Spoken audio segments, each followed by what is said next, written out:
good morning to you. It's a beautiful, beautiful morning out here. The breeze, the sunrise, all of it's so gorgeous. Spirit of God's out here. It's just fantastic. But we are going through the book of Matthew, verse by verse, for many reasons. One, I believe that the church is ignorant to the teachings of Jesus Christ, not in what they say, but in what they do. And the only way to really understand the teachings of Jesus Christ is to go through it verse by verse. And we've been doing this for about a year. And where we are is we're at that place where John the Baptist is beginning to pave the way for the coming of our Lord. And it's important that we see how he is doing this, because he is preaching a dual prophetic thing. He's saying the Lord is coming like here in a couple days. But he's also saying that the kingdom of heaven is at hand. So there's this other thing, this other judgment day where he comes again. And we have to be the John the Baptist. We have to be that Elijah that paves the way for the coming of our Lord in the end time. So we have to kind of pay attention to what it is John is doing here and what he's saying and behave in such a manner as him. So we're just going to pick it up where the Pharisees and Sadducees show up in his first, in Matthew 3, starting in verse 7. But when he saw many of the Pharisees and Sadducees coming to his baptism, he said to them, "Brood of vipers, who has warned you to flee from the wrath to come? Therefore, bear fruits worthy of repentance, and do not think to say to yourselves, 'We have Abraham as our father.' For I say to you that God is able to raise up children to Abraham from these stones. And even now the axe is laid to the root of the trees. Therefore, every tree which does not bear good fruit is cut down and thrown into the fire." All right, so we're going to stop there. We're going to focus on that verse, really understanding what does he mean that if you don't bear fruits worthy of repentance, he's going to chop you down like a tree and throw you into the fire. What is that? Well, there's a lot on this. So it's just the big picture is it's Judgment Day. It's literally Revelation 20, Judgment Day. But let's go jump around a little bit, see what Jesus had to say about this. We're going to go to Matthew 13, starting in verse 41.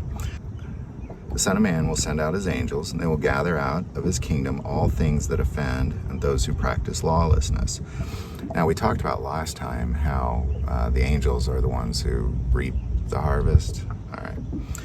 And I will cast them into the furnace of fire. There will be wailing and gnashing of teeth.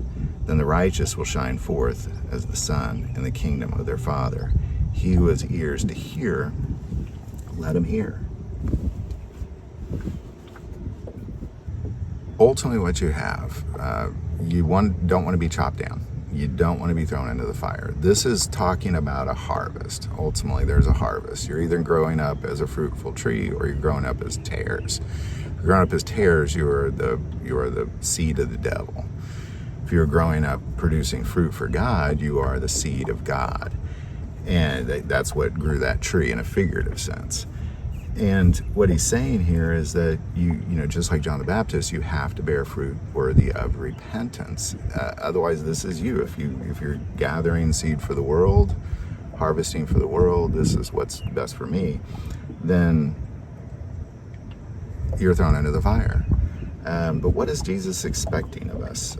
Well, he makes it very clear. Let's look at what he said right before he left. He talked about what the end times will look like. The disciples said, "Well, how will we know you're coming? How will we know when you're coming back?" And he had 2 chapters worth of stuff to say. But we're going to jump to the literal part.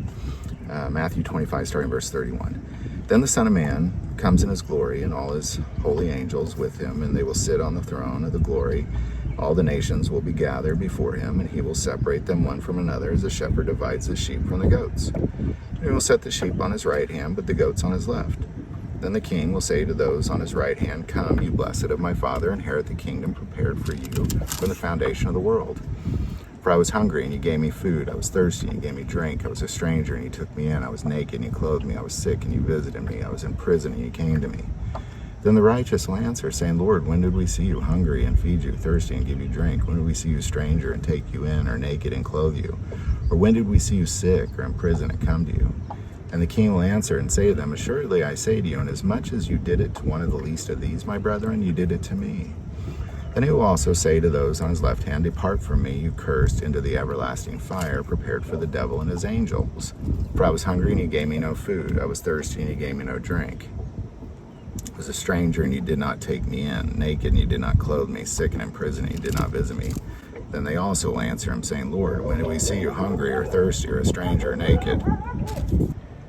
Then he will answer them, saying, Assuredly I say to you, inasmuch as you did not do it to one of the least of these, you did not do it to me.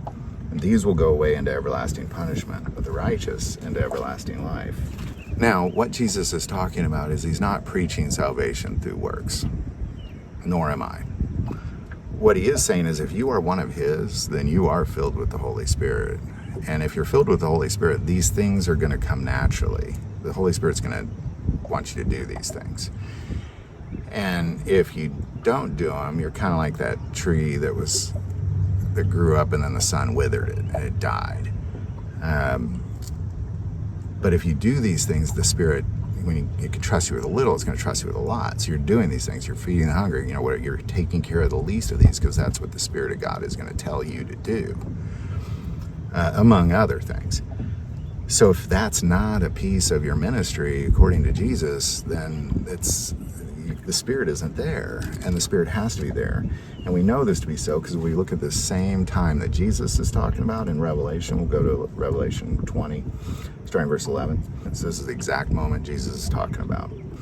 Then I saw a great white throne and him who sat on it, from whose face the earth and the heaven fled away. There was found no place for them. And I saw the dead, small and great, standing before God, and books were opened, and another book was opened, which is the book of life.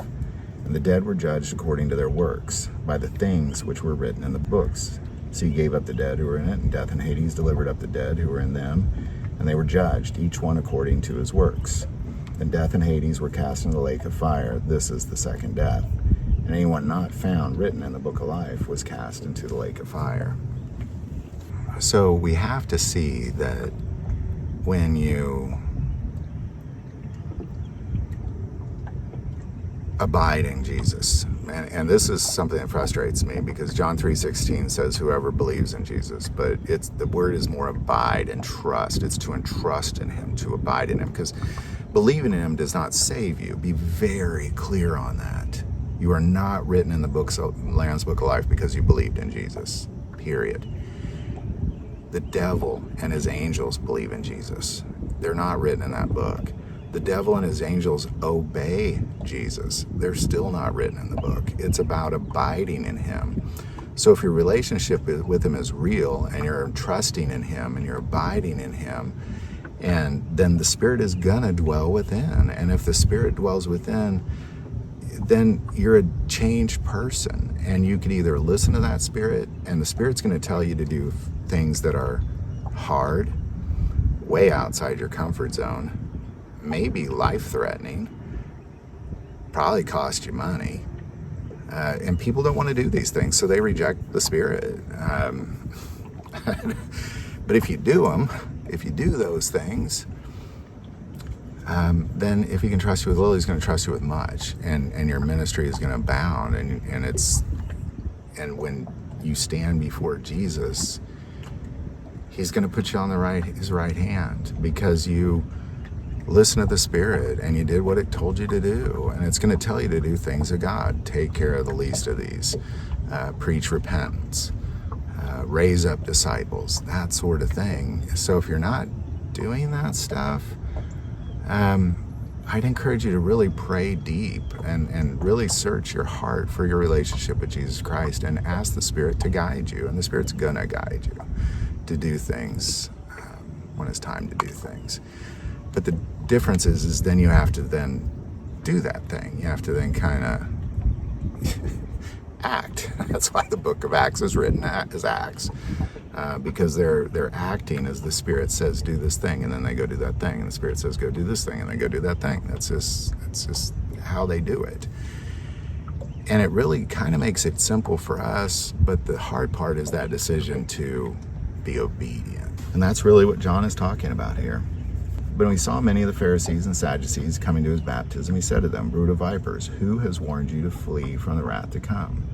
Therefore bear fruits worthy of repentance, and do not think to say to yourselves, we have Abraham as our father. For I say to you that God is able to raise up children to Abraham from these stones.